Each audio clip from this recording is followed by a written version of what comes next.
What's up, everybody? Doing like a kind of surprise TV show review. Something I didn't really intend to make a video about, but it's been on my mind for a good couple of weeks now because it's making its rounds in the zeitgeist. Hazbin Hotel, which is on Amazon Prime. It's only like what 8 episodes? It was like 8 or 10. I'm pretty sure it's 8 episodes. Uh, and it's based off, I guess, this kind of short little pre-pilot or proto-pilot that was up on YouTube, made by the same creators of this other show called Hell of a Boss, which I haven't seen. But I think this show really popped, where everybody's like, like talking about it. And I decided, like, let's check it out, because I think after maybe like 2-3 days, probably almost darn near a week, when because only like give like first half of the season was posted, then like eventually the other half came about. But I jumped in. Okay, let's see what's this all about. Before we get into it, please like and subscribe, share this with your friends. Follow me in links in the description below, like my YouTube channel, youtube.com/talkativecarl, as I cover a lot of reviews for games, movies, TV, comic books, as well as my video game walkthroughs. And then follow me on my Patreon if you want to make a particular request on a show you want me to check out, or a comic book you want me to review, that sort of thing. So the now Hazbin Hotel is pretty much like the premises that Lucifer's daughter has created this hotel called the Hazbin Hotel in hell, in hopes of using it to rehabilitate denizens of hell in order for them to gain redemption and ascend to heaven.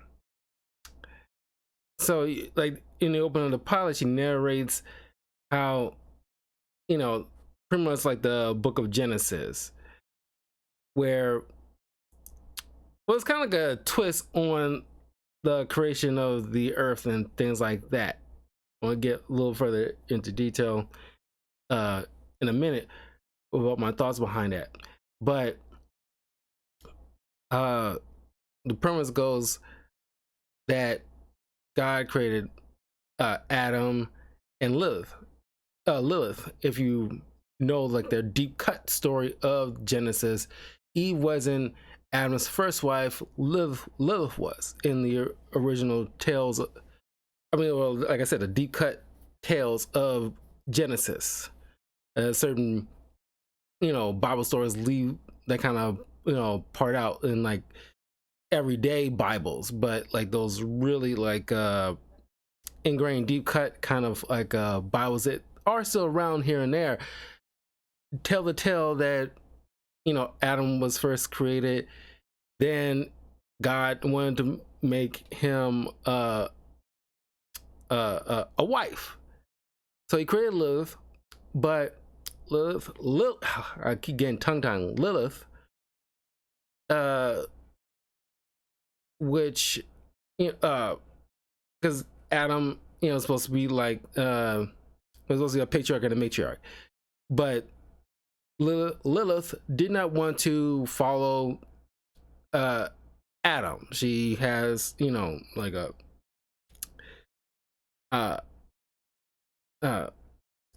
what's the word? She want to march to the beat of her own drum. Which, like I said, I want to get further into it, which is fine, but it just caused like, static between the two. Eventually, Lucifer met up with Lilith. They got into a relationship, and eventually God created Eve, uh, uh, Adam's technically second wife, and of course, was created from his own rib, to be the helpmate of Adam.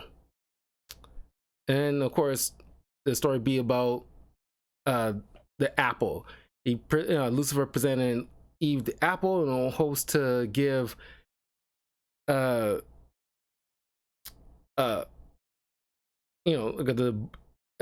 from the fruit of the tree of knowledge of good and evil, that kind of thing.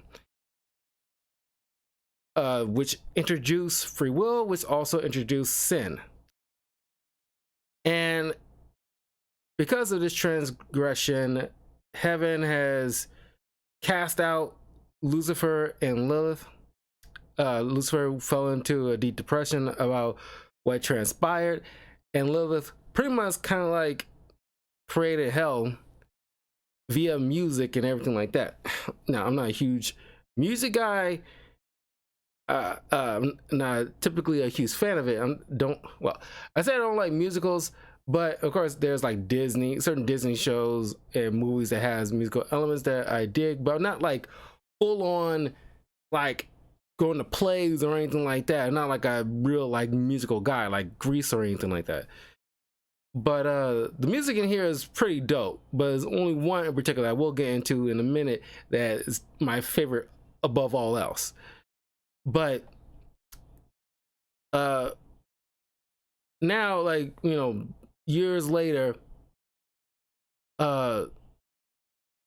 in to prevent a possible uprising from hell, once a year, the angels, some of the warrior angels, come down to hell to pretty much do like a purge for like a day, just kind of like lower the amount of demons and other sinners of hell, to lower the population, essentially to prevent a possible growing number on hell's side, to lower the risk of a possible war.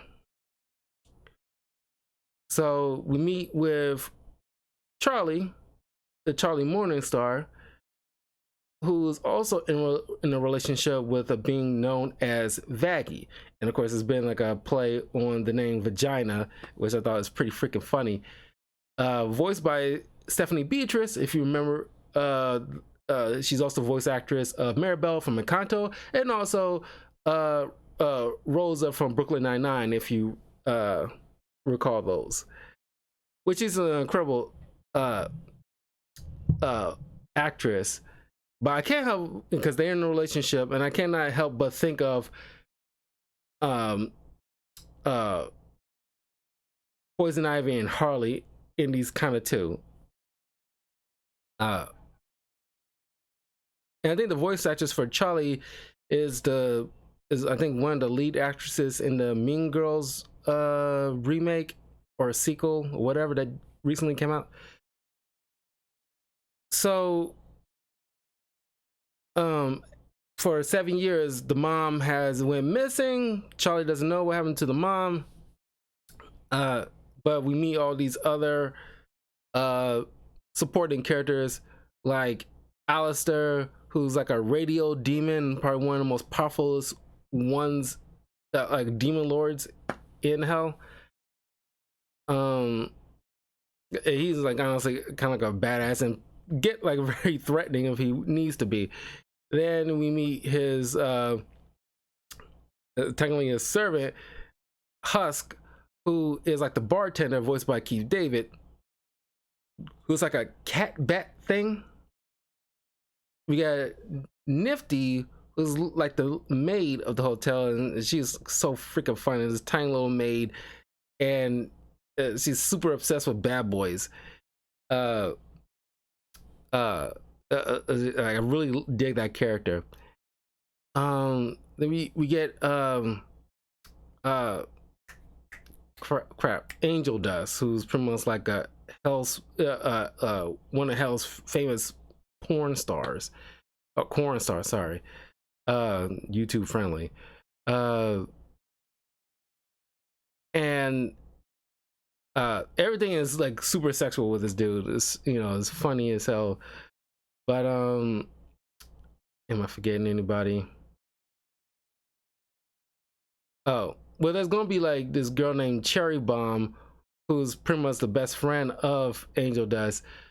Well, she'll show up a little bit later. But it's also Serpentress, who constantly tries to wage battle with Alistair and Cherry Bomb, but utterly fails, you know, all the time. But he becomes like a main supporting cast a little bit later. So the dynamic between these people, are the writing is just like phenomenal. And not only that, it's the details in these characters that I find like impressive, because we meet up with Lucifer a few episodes later, but in his design it's like super creative. He has a cane or a staff that has an apple on the tip, and matter of fact, he has like kind of like an apple thing on his top hat with a snake curved around the bottom part, which is like a nice intentional detail, being like the snake of the garden and the apple analogy, that kind of thing, or imagery. You know, incredible. But also, what I look into in terms of like an animated TV show or a movie, that kind of like with the Spider-Verse films, it's just that fine attention to detail that I always think is impressive, and a mark of good animators and good writers is the fact that it's how, like, what's that, Hotel Transylvania, how it started out in the first two movies before it kind of lost its way after the fact, where look, like a character's movement in an animated format should tell you a lot about the character before the character even says a word. Like, you see like Dracula from Hotel Transylvania, he moves in a very distinct style, almost like gliding instead of just normal walking. It's like very, like, you know, beelines. If he moving fast, he beelines and everything like that. But then, you know, by the third movie moving forward, is just like it starts moving like everybody starts moving like everybody else. There's no distinct style between them. It's that zigzaggy motion to distract, you know, kids who's like watching this, and it's like that is just lazy. It's got a little bit lazy over time, and that's where I started paying attention to like characters' movements and all the other stuff in animated films and shows. So when I see something like this, where each person has like a distinct thing about them, so you know, because you see like where how Charlie moves is more like a lot more bouncy. It's like this is very like kind of like a morning person. She like so sunny and so eager to help everybody. She got that kind of glow in her. And on rare occasions, you might blink and you miss it until like the end of, until the last episode, where you see a little flashes of the demonic side when, you know, something actually gets to her. And you see the horns coming out of the her really like done up hair. So I thought that was incredible. So anyway, her dad calls her in order to meet up with one of the leaders of the Angel Army, because Charlie wants to pitch them the idea for the Hazbin Hotel for hell's remnants to possibly be redeemed and ascend to heaven. She thinks it's a win-win for everybody. And of course, it kind of caught me by surprise when she suddenly started bursting into song about you know uh how great hell is and everything like that. And I was like, so she turned into a Disney princess. I can't help but think about Elsa from Frozen kind of thing, because now she's an incredible singer, the voice actress, but it's just like, God, that's like and it's always a song in every episode, at least 2 songs per episode, and not many people are bothered by that. Like, I could easily done without so much all the singing, but I cannot deny in the quality of the songs. So they got like a good musical budget going on. So essentially, for some reason, there's a heaven embassy. Pretty much. That's how I view it. It's like an embassy in hell. It's completely freaking empty, aside from one room that Charlie goes to. We'll get to that in a minute, but running parallel, we see the other characters are trying to make a commercial in order to promote the hotel to the inhabitants of hell, so they can willingly come to the hotel if they want to seek possible redemption. And of course, we see, like, Alistair, who's a radio demon, don't care for the TV. And of course, he has like a bitter rivalry with this TV demon. It was pretty much like a flat screen head humanoid creature thing, with his own little supporting cast, essentially, or at least assistants. One British demon chick, I forgot her name, and then there's another guy named Val, who is pretty much the boss of Angel Dust, who does the adult entertainment stuff, that who's pretty much enslaved Angel Dust. There's an episode dedicated entirely to Angel Dust in regard. Matter of fact, Angel Dust has like an incredible arc. Quite a few of them do. But Angel Dust, dealing with like in terms of abuse and everything like that. It's very intense. Probably like my least favorite episode, but I guess it's more like one of those things where it's like serious moments. It's kind of like with like the Fresh Prince of Bel-Air, the real one with Will Smith, where you're dealing with like a father who was absent most of his life, and you get that kind of serious moment kind of thing, and tackle those hard hitting type of things, which is fine. I'm just glad it wasn't like beating us over the head with things like that all throughout every episode. It's just like every once in a while you see this, like in the Static Shock TV show, you're dealing with something like a child being obsessively bullied and then taking a gun to school, almost attempting to kill his bully and possibly others, and Static Shock has to not fight him by fist but with words kind of situation.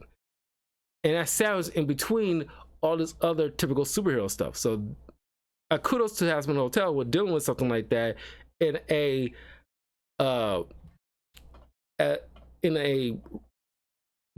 nice normal level, or at least a reasonable amount of moments.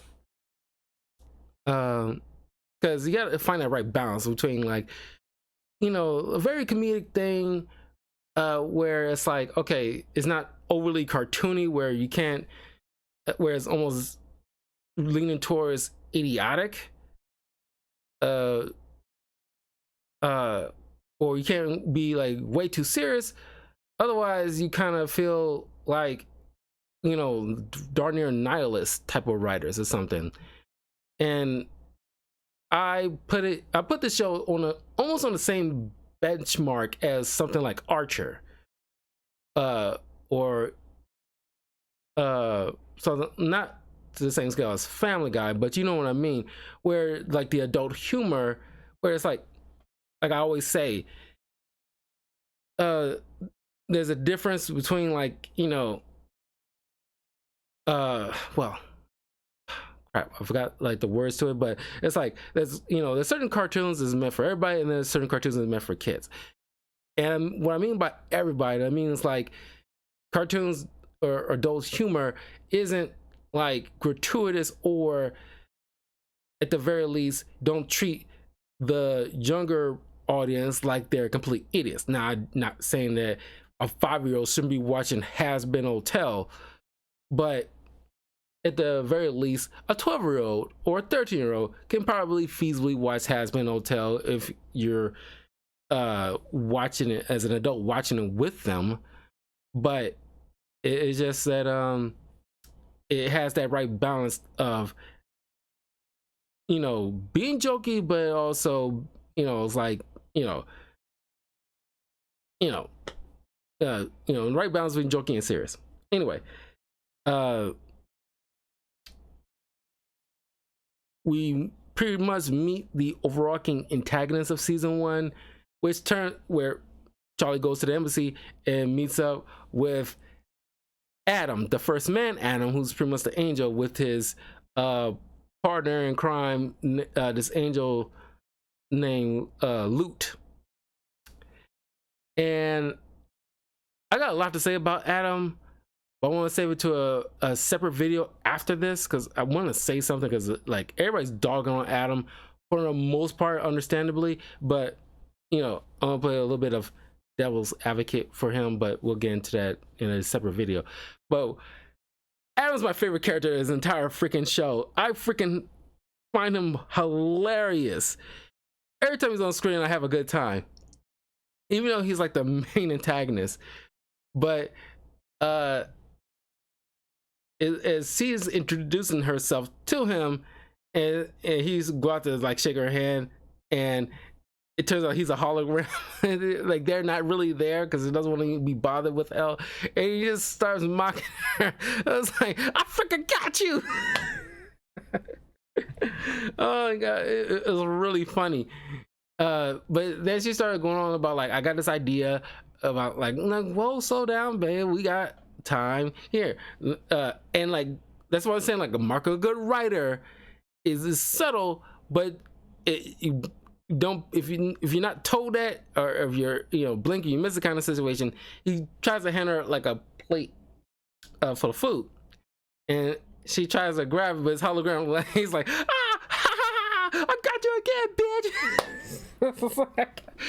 It's so immature, but that's why I love it. It's the level of immaturity. This is such an asshole.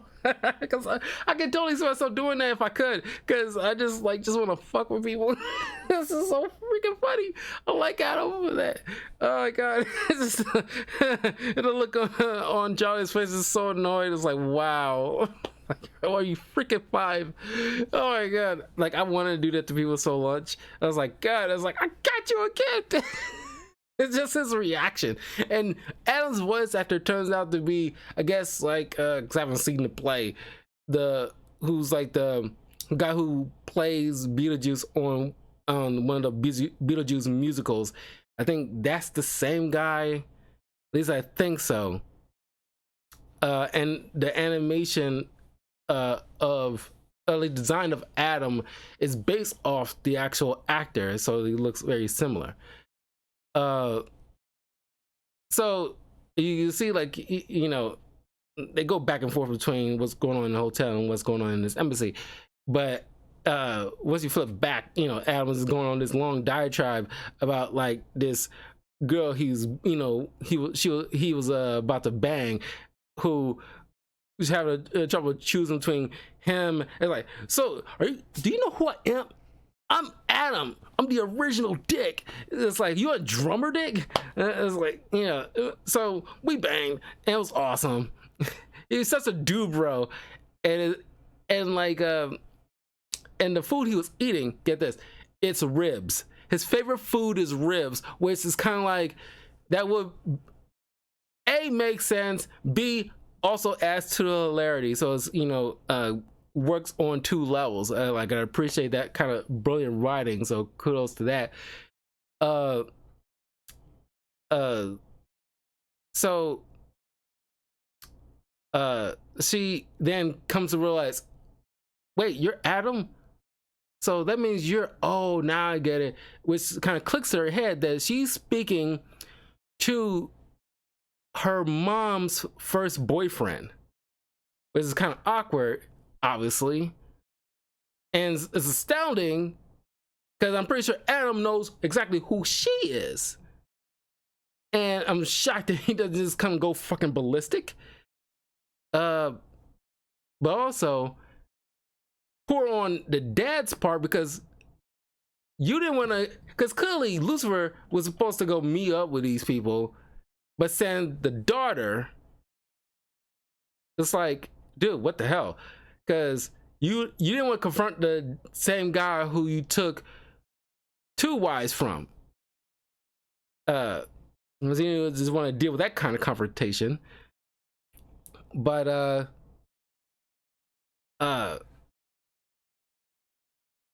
she starts saying like, oh, we can redeem these souls in hell. And both Luke and Adam is like, no, they're not the same as us. Because they had a chance in life, they failed, so now they're being punished for it. And of course, like, it's like, Charlie rebuttals like, hey, everybody makes mistakes, doesn't mean we can't fix them. Like, and Luke's like, angels don't make mistakes. And it's like, I call cap on that, and of course Adam was like, chimed in, like, I never make a mistake in my fucking life. Yeah. And it's like, oh, if you're, well, I don't know about the creator of Hazbin Hotel. She obviously did a bit of research. Of course, he does a little twist on the narrative. But like I said, I want to talk about this in a separate video, but I started to think, because I did a bit of research before I, did this video. Because apparently, the writer, she, of course, I can't remember her freaking name. It's like, starts with a V, I think. But from what I understand, she doesn't really care for like criticism or anything like that, or whatever the case may be. It's like, I just spaced on that, but it's something akin to that, where she's like kind of water herself away from that kind of like, any type of feedback or whatever. I guess she just wants like the good feedback, whatever, or doesn't like to be challenged, because she is dealing with religious narrative. Of course, I'm gonna rub certain Bible thumpers the wrong way. I can understand, but at the same time, it's like, you knew what you probably should have been in for when you created something like this, and should have been like sitting on your toes on the show that you created, regardless of any possible negative feedbacks.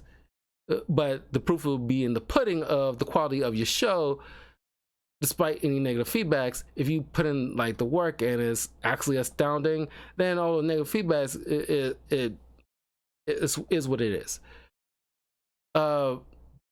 But she, I don't want to say she's playing to some type of narrative, not in terms of the plot, but actual like real world narratives, or kind of push some kind of agenda. I don't want to go off on that kind of diatribe, but she did really make Adam kind of unsympathetic, where it's like leaning into like, oh, because I've been looking up a lot of videos about people talking about Adam and being labeled like misogynist, narcissistic. At most, what I consider him is just like an annoying dude bro. Besides, clearly he's not misogynistic because all his, you know, the angel warriors in his personal army of are all women. Even his best colleague, his assistant, is his right hand is a woman who's pretty much probably, I argue, more even lethal than he is. But yeah, I can, you know, see like, you know, certain narcissism, wherever like that. But what I would have appreciated a little bit more if the creator gave Adam a little bit more layers to it, because we hear like the opening of the story, which you think about it, you could argue the parents kind of fed her as a child certain, you know, at least omitted certain things to make them seem a little bit more sympathetic than they probably actually were. Not saying, you know, certain things in the story probably was not true, or it probably was true, but they left certain things out, like the fact that Lucifer, according to the, like I said, like the writer can, you know, did her research and then she does a little certain twist to it. But I would appreciate it where it's like, okay, Lucifer did technically stole not one but two women from Adam, who, given the original tale, was supposed to, you know, rule in paradise before the fall happened. Lucifer was instrumental in causing the fall of man, and Lucifer doesn't take responsibility for that kind of thing.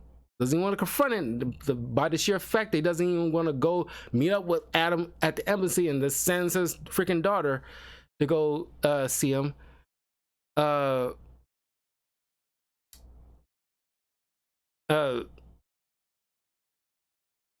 You can, like, if you take a moment, I guess I'm going to say this in a separate video, but if you take a moment to see that kind of thing, at least add in certain writing that, you know, at least later in the show, where it's like, you know, your dad's a piece of crap. He, you know, stole not one but two wives from me that was supposed to meant to be my partners.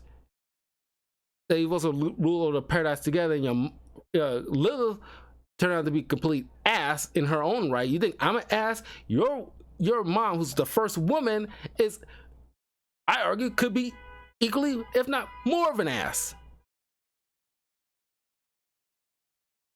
God, like loud honking. Sorry about that. And you didn't show anything about Eve, because she stuck. The writer still stuck with the same, you know, original text of the, you know, book of Genesis story, where she was the first one who ate the apple when she wasn't supposed to.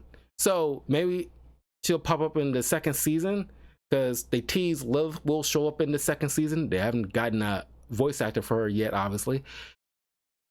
But it's just like, hey, yeah, you think Adam was bad? Wait till you meet Eve and Lilith. Of course, they're gonna try to make Lilith like very appeasing, because a lot of hardcore feminists, you know, use, in certain ones, not everyone, like to use Lilith like a mascot of like sticking it to like the patriarchy kind of thing, where it's like she didn't want to follow no man. It's like supposed to be a team here, and you know, Adam was the first being, a human being that was created, and then Lilith was second, if you follow like the absolute text, and Eve was the third one. But you know, can't have like, you know, women playing any type of role in their own right, but they gotta put I want to say, I don't like using the words, but any other word kind of fails me for right now, but pushing a agenda kind of thing. I hate having to say that stuff, because I don't want to seem like an ass by it, but I'm gonna call it like I personally see it. But I would have appreciated a little bit more if, like, yeah, you can still go with like the attitude of Adam, but also just as equally, because everybody played a particular part in this original story, where Lucifer played a part, Lilith played a part, Adam played a part, and Eve played a part. It would have been more appreciative if each one has a fallible thing to them, outside of like Lucifer's depression, but taking responsibility of the downfall of mankind. Each one had a part to play, but they push all that on Adam, which I don't think that's all the way fair. That's how I'm seeing it. But like I said, I'm going to talk about that in a separate video. Anyway, so Charlie goes and tries to like pitch her hotel thing in like a, you know, cool musical number. But then one of my favorite songs is Adam, where he just interrupts her with this awesome rock ballad, like "Hell is forever, and you like it or not." It's like, you know, and it's like guitar solo, fuck yeah! It started doing air guitars and stuff like that.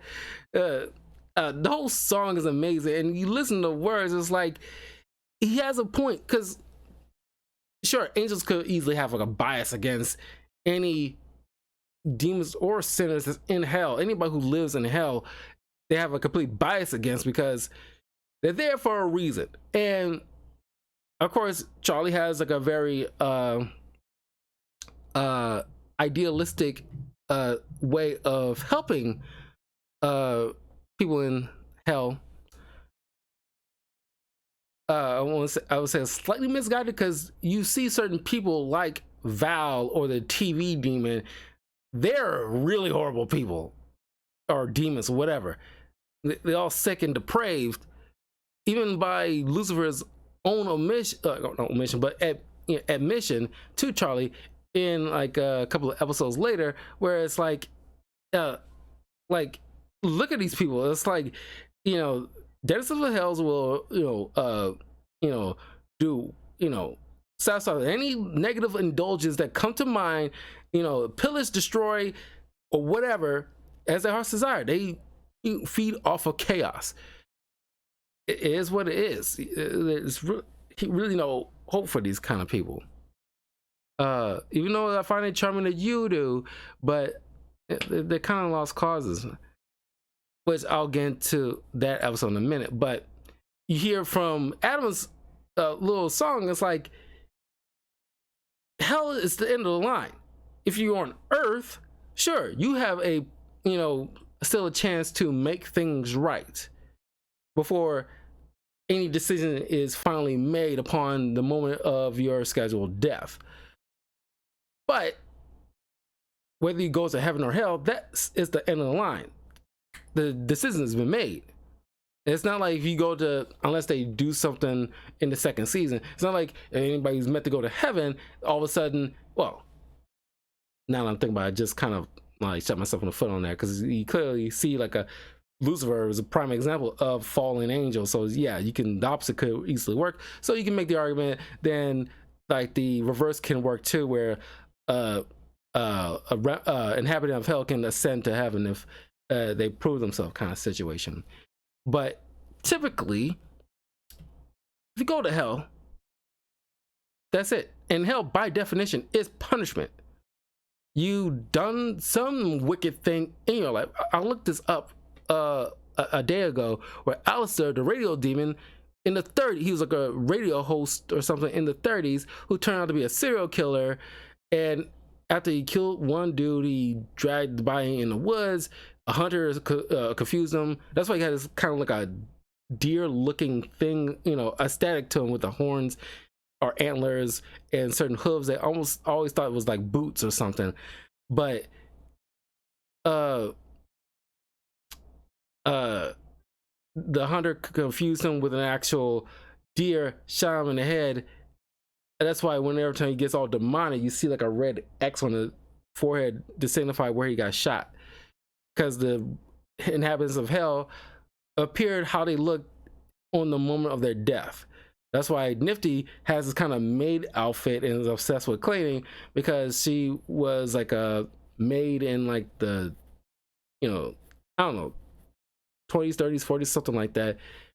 that kind of attire, and that's why she appears the way she does.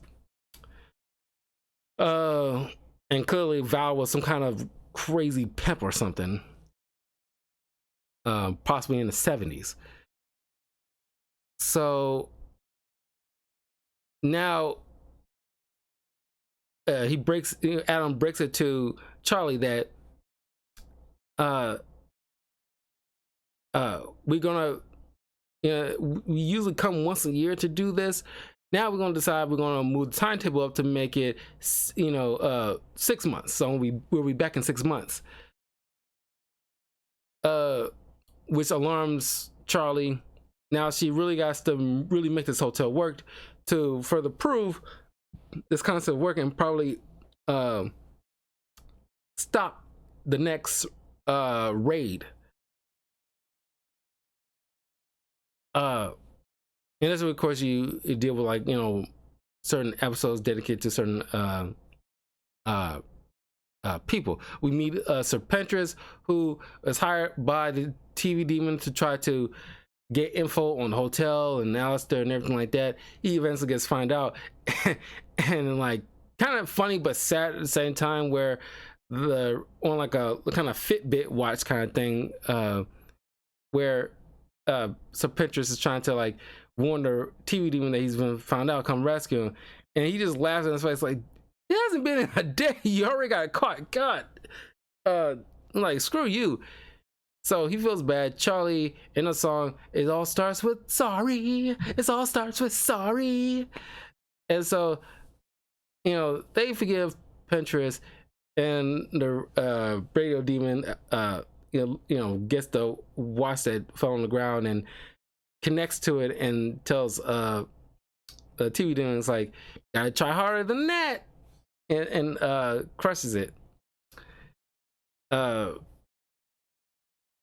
And I love the whole talky voice where it actually sounds like one of those old time radio shows, that kind of thing. So I love the voice acting from that. So what happens next? Where we oh, by the way, in the first pilot, the reason why they really moved up the timetable is not just out of the freaking blue, but they found out that one of their warrior angels, was found with their head cut off. So now Lute and Adam are royally pissed. So now they're gonna just start like darn near everybody. Usually it's probably like half, but now they're gonna like going to like probably in like darn near 90% or something of the population. They're just gonna just start culling a lot of them outright.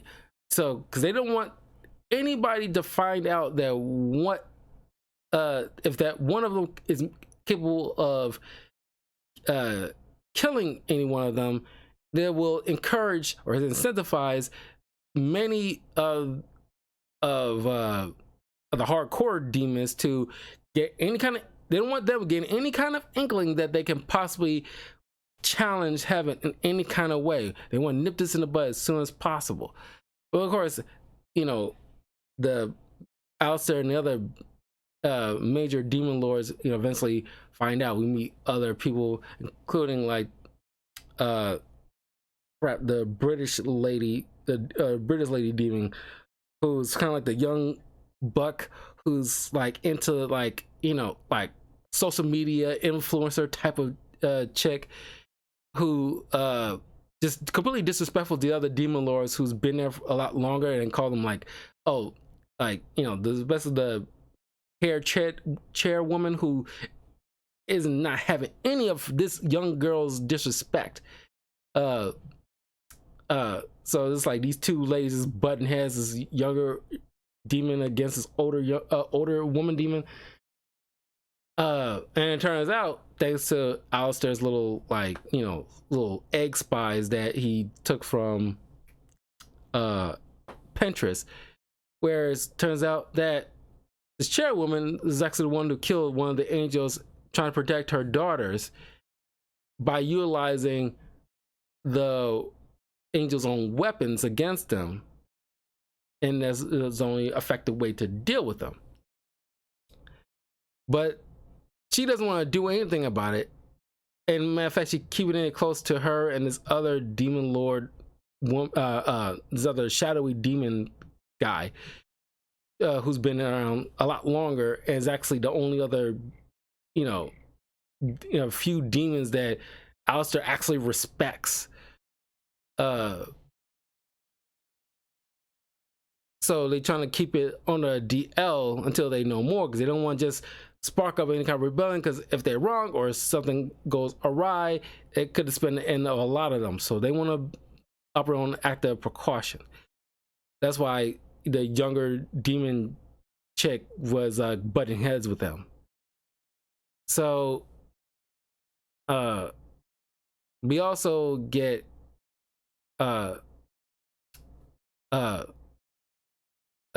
episode dedicated where like Lucifer is obviously going through a depression. He's like held up his own place, making rubber ducks with flamethrowers. But he gets called over to, because she wants to meet with Adam's bosses, because not all angels can be dicks like him. Oh, I almost forgot. He loves calling himself Dick. Like, please, like, call me Dick Master. Like, so like, of course, he wants to be called Dick Master. Oh, almost forgot.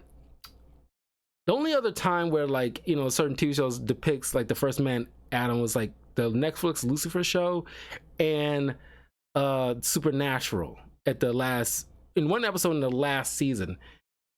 I like it better than what they did in the Supernatural, because just like in this one, but I think it's far worse in Netflix Lucifer in the last season of that, where they depict Adam as way misogynistic. They like really like to lean into that. Just because the first man doesn't mean he's like the first complete, like, oh, he's a man, so you gotta be like pushing women around and blah blah blah. And I think like that's a narrative I kind of wish they kind of take a foot off the gas about, because I like it in Supernatural where they just make Adam like a hippy dippy type of mellow chill dude, like Cheech and Chong kind of dude. And I think I like that better, where he's like, he's the first dude, no problems, because he lived in he's the only, other than Eve and Lilith, are the only three individuals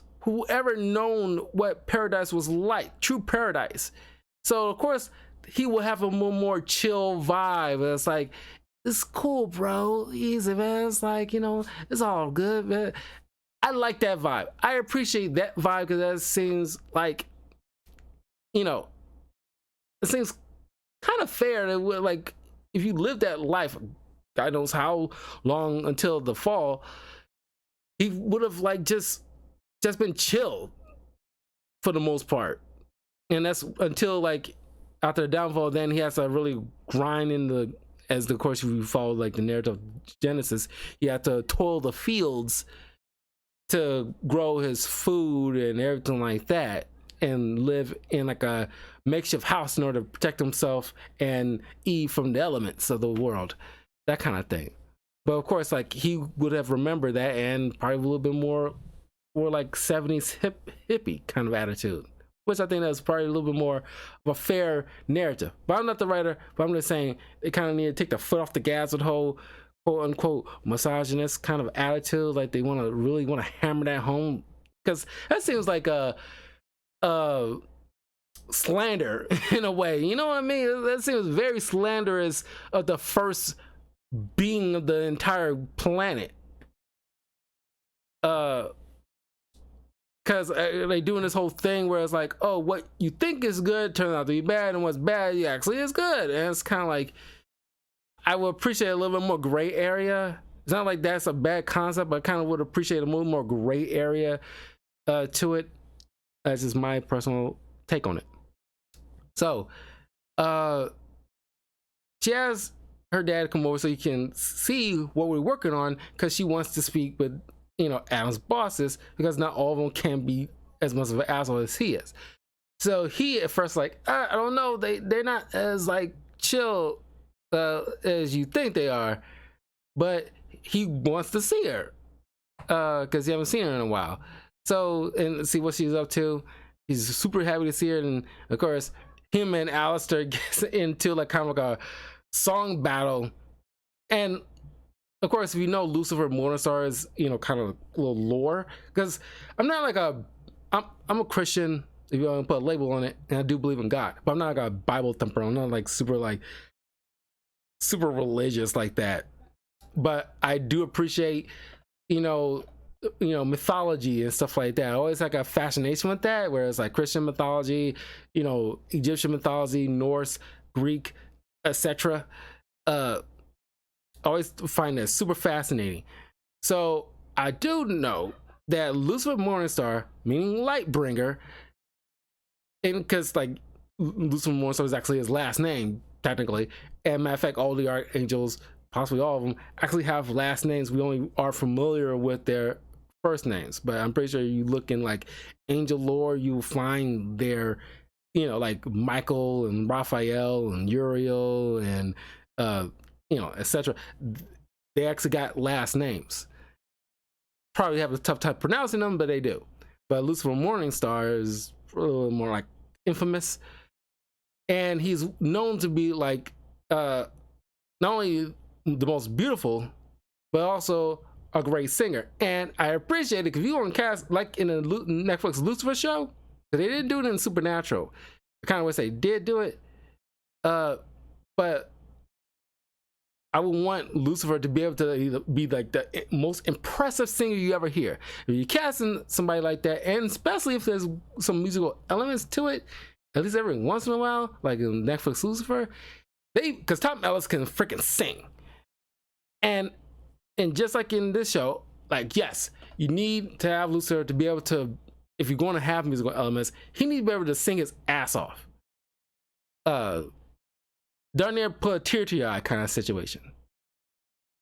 So I like their button heads because Alistair is pretty much like taking up this role of like, you know, stepdad for Charlie, while Lucifer has been off wallowing in his depression, and he just shows up and he's kind of like agitated the fact that this dude is thinking like he can just mosey on in and be like the dad for Charlie.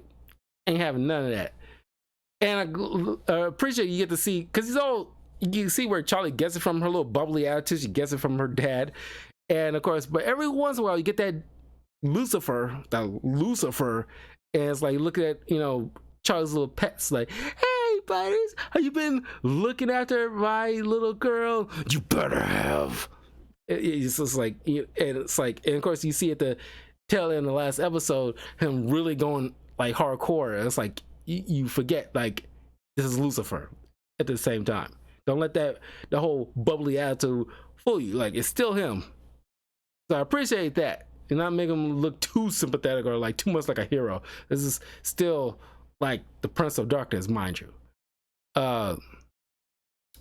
So then like Alice's little friend, who like a flapper girl chick, I forgot her name, comes showing up, literally being chased by actual loan sharks. The guys, like, you know, some mafia dudes, it looks actually like street sharks.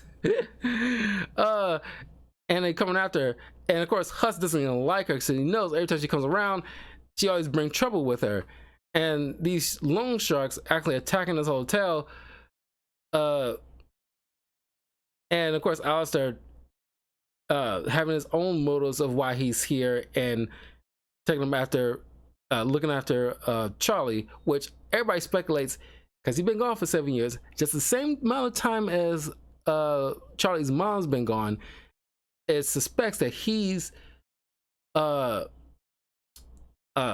the leash of Lilith, to be instructed to look after Charlie and or whatever her needs are. Which I guess you can think like he grew to, because normally he's just like a radio demon, he's like a rule of hell. He probably on any other time wouldn't have been bothered with this, but he shows that he might have gone to care for the people of this hotel and not want any kind of harm to it. Of course, he doesn't want to let anybody know about all his true feelings. So he grows into a kaiju. It starts killing all these loan sharks, and then after Lucifer tells her, like, see, demon's going to demon. These sinners are not really worth all that saving. You know, like, it's nice for you to feel that way, but I tried. They won't. The heaven ain't gonna listen to you. They didn't listen to me. But then Charlie is like, you know, like Alistair may be dealing with the situation grotesquely, but at least he's defending in this place. You know, why he's got more belief in me than my own father does? And of course, this, really, upsets Lucifer. It's like, like that's effed up. You're right. That's effed up. I should be more supportive than that, because that's what anybody wants from their parents. Is like, even though you might not agree with half the stuff your kids say or wants to do, you want to still be supportive and help them along as much as you can. So he says, like, okay, I'll get you a meeting, but I can't go up to heaven, so you'll actually be alone on this one. Can you handle that? And so she's like, yes. And then she and Vaggie, I guess, kind of begrudgingly, Vaggie goes, and they end up going to heaven. And it turns out, because after Lute and Adam get alone time with Vaggie, turns out Vaggie used to be a warrior angel. That's why she's so skilled in fighting. And they threaten to, like, expose her if they, if she doesn't side with them. And then once they get a meeting with the Seraphim and this other young girl, Sarah, I think. I forgot the little girl's name. It's very, just as bubbly as Charlie. And of course, as soon as she meets up with Charlie, she's super happy, just as bubbly and sunny. And of course, Vag just looks at, like, kind of intense, like, bitch, get your hands off my girl. I love it because it's like Vag gets kind of a little, like, self-conscious, given the fact that these two could easily be shipped together because, like, they act the same way. But of course, it fits for Vag to be with Charlie because, like, they kind of balance each other out. But I don't, like, subscribe to the whole shipping people thing, at least not so much as most people, because everybody wants, like, to ship Angel Dust and Husk together, and Husk doesn't come across like he's just like a friend. He's not like want to hook up with him. You don't have to make everybody gay. Like, come, like, reel it back, people. Of course, like, if it's already established that these two, like, Charlie and Vag are together, okay, just, they already got that thing going on. You don't need everybody to just hook up with every doggone body. They can just be friends. And just like with the young Angel can just be friends with Charlie. Don't need to, like, have some kind of love triangle going. Just please avoid that stuff. That's super annoying. I hated that in the CW superhero shows. That gets super annoying. No pun intended. And of course, you in heaven, and everything's all bright and pretty. Everybody's handsome. Like, it's got fluffy animals everywhere. It's like, it's heaven. It's fun. But then it turns out the Seraphim has been in cahoots with Adam, allowing him to do his little yearly escapades in hopes to, but in secret, in hopes to avoid any future conflict between heaven and hell. But she has to agree to a meeting, or at least a court, in order to prove whether or not, like, this Hazbin Hotel merits support.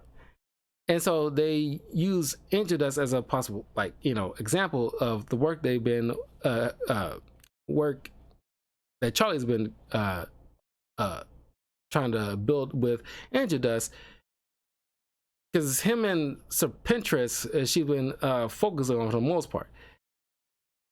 So they spy on what's going on in hell. And of course, before Charlie and Vag leave, she allows, like, Cherry Bomb to take them out one night on the town, but not too crazy. So they go to this nightclub, and while Pinter's trying to hook up with, there's a very funny moment where he's trying to like work up the courage to talk with Cherry Bomb, and of course he's super nervous about it. He's like, I want to buy you a shot, and she's like, why? Because I'm buying everybody a shot. And it just escalates, and of course it's like a sex room. It's like, I would like to take you into the sex room for sex. It's like, well, why would I want to have sex with you? Because I'm having sex with everybody. This is like a guy that cracked me up. Oh my god, I lost it. I was like, please don't do that. He actually did it. And so a couple of dude demons was just dragging him into the second room. It was so freaking funny. Oh my god, I lost it.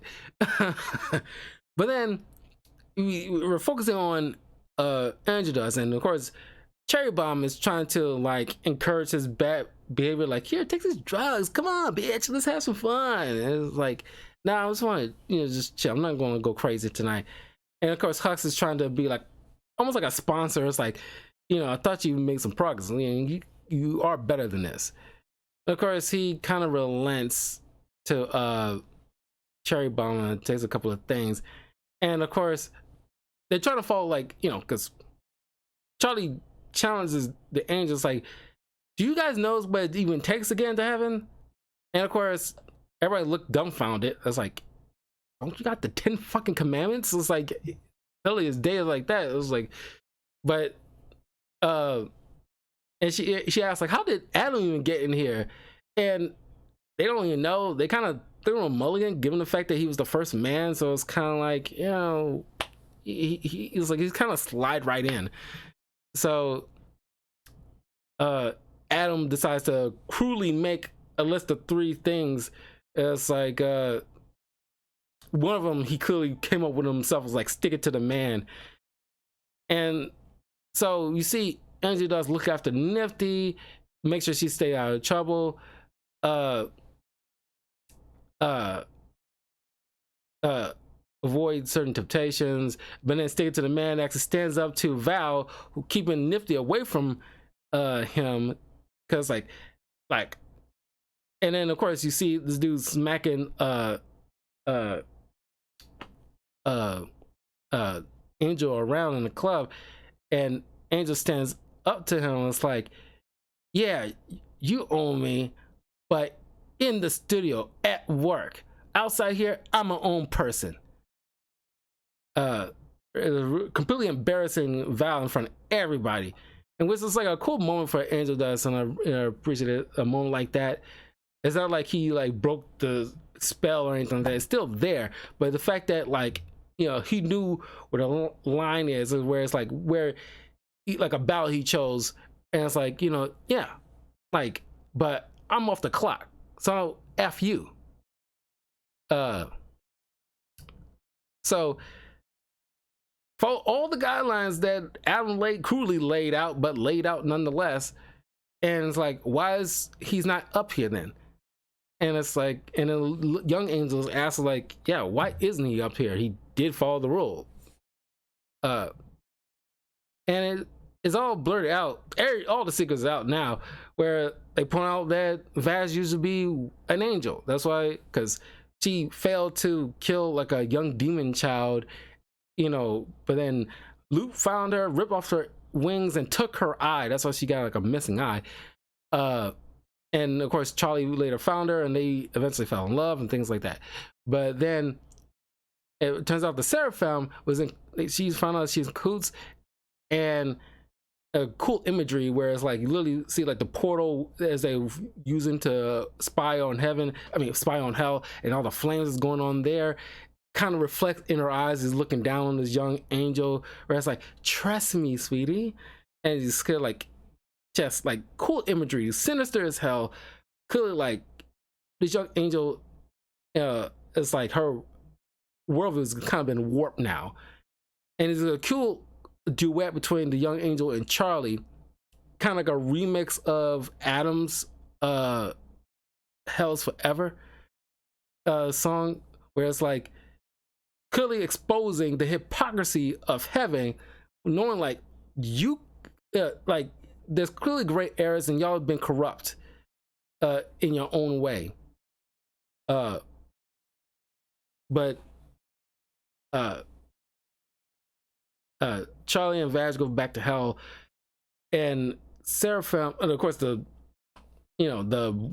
purge is still going on. It's like you got like a day or two before they come down, and Adam just threatens Charlie's like, your hotel's gonna be the first spot we're gonna visit, so buckle up, Buttercup.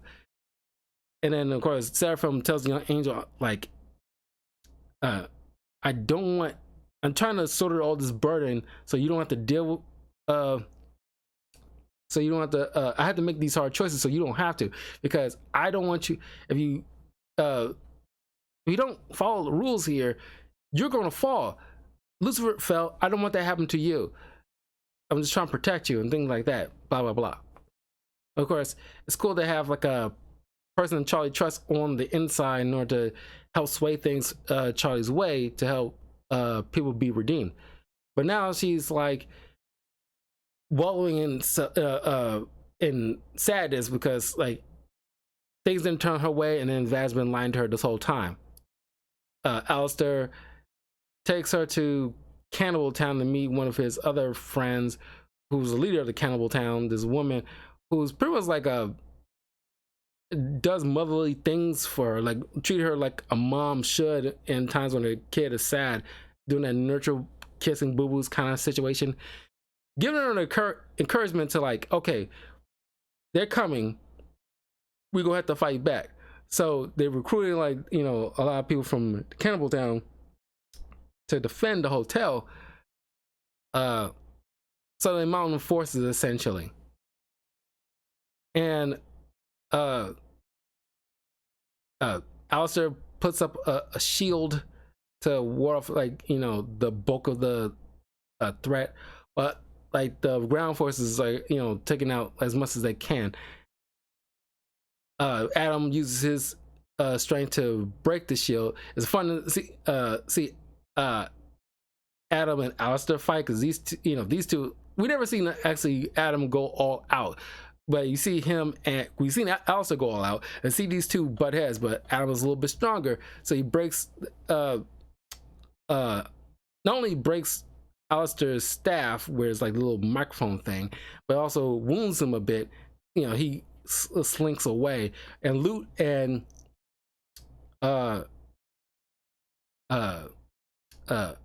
Vag fight.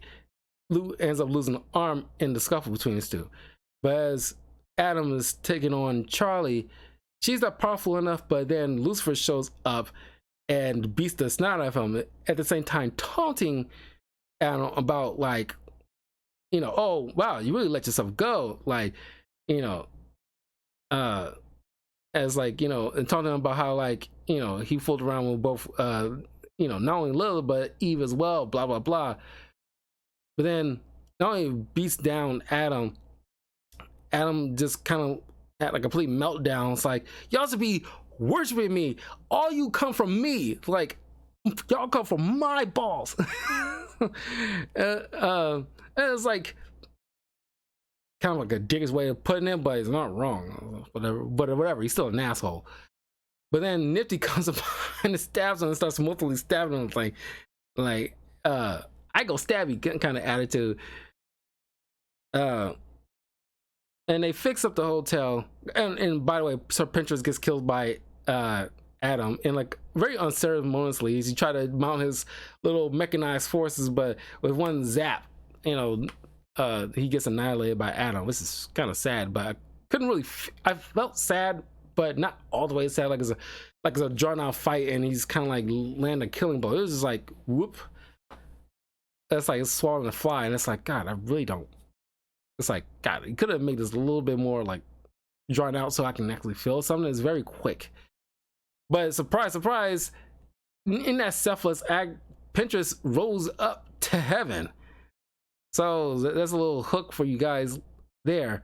And of course as Adam lay there dying, he gives one last smile to Luke, which I'm thinking like Luke is probably the little bit more of a loyal partner to Adam, more so than Lilith or Eve, who didn't follow anything. Like he said, he's like, you know, like the perfect partner for Adam. Whereas like, not like do as I say and blah, like, you know, like me man, do what I say attitude. No, it's like, you know, like already like, you know, doing with stuff like, you know, I need this happening, and she makes it happen.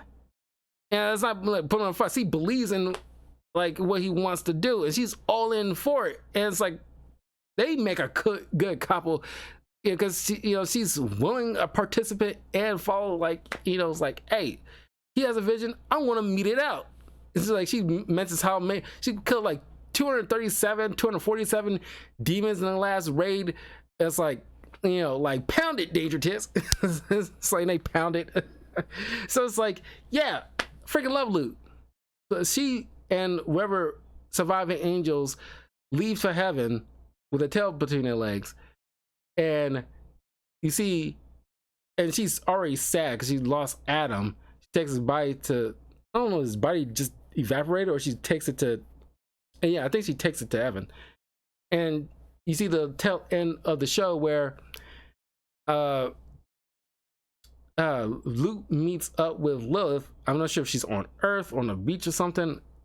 It's like, look, we had a deal. Your little brat has ruined everything, so you're gonna go down there to hell, and you're gonna deal with her. Otherwise, our deal is off. What's the deal? What's going on? We'll find out in the season 2, but that'll be interesting. And of course, being Lilith and getting the fact that her husband and daughter could sing their butt off, she, you know, better be like Beyonce or something like that, or Adele, be able to sing and to match up with how like these other two and be on that kind of par, if not better. But that was Hazbin Hotel. I enjoyed it. You know, like I said, only big con I have about it is the fact that I kind of wish they, you know, add a few more layers to certain characters to give them more of like an onion, like Shrek with an onion. It's like, oh, we're gonna have layers. It's not just simple, oh, he's a man, that means he's just gonna ask for no reason kind of attitude. No, it's like you can make Adam just as sympathetic as Eve or Lilith or whatever. It's like, you know, they all equally play a part, but the fact that like you lean so much into Adam just being a dick for no reason, I'm pretty sure he has like a legitimate reason. Other people point out like, yeah, like he probably did not care about, like, why would he care about people of hell? They had that shout in heaven, they kind of effed it up, so he has zero feelings for them. Like, why would I have any kind of feelings for anybody in hell? They was there for a reason, so why do I feel bad if, you know, there's like a purge once a year for these people? It's like, you know, a lot of them probably did some horrific stuff in life, didn't repent, didn't do anything to make themselves you know, do better before their on timely death or timely whatever.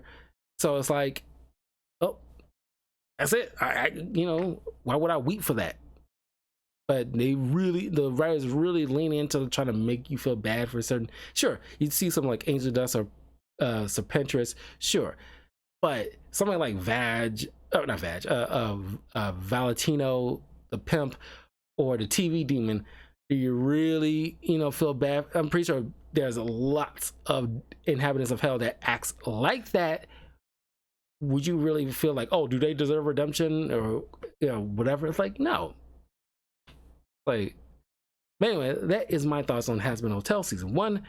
It's still fun. Like I said, my favorite character is Adam. I'm sorry, he's too funny to me, and just the right amount of trolling nature. I just, oh, and there's a funny line he says in the courtroom in heaven, and it's like, you know, oh, you went to my manager, low blow, Karen. It's like, low blow, Karen. God, it got me. Oh God, I got you, bitch. I freaking got you. God, I could not help myself. God, he's so freaking funny. Oh God, I love that guy. Yeah, hopefully, and some people expect like, oh, he might pop back up again, but he's a falling angel now. He's in hell. Now he has to probably redeem himself in the Hazbin Hotel, ironically. But I don't know. I'm not sure. We'll see. That'd be an interesting kind of twist, but I don't know. Given Charlie's nature, I imagine she would put him through his paces, but allow him a chance kind of situation to earn everybody's trust and everything like that.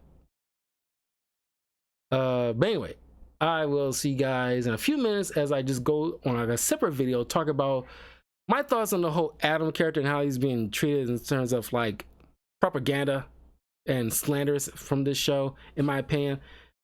But I will see you guys soon. Like and subscribe, share this with your friends, and I'll see you all soon. Peace.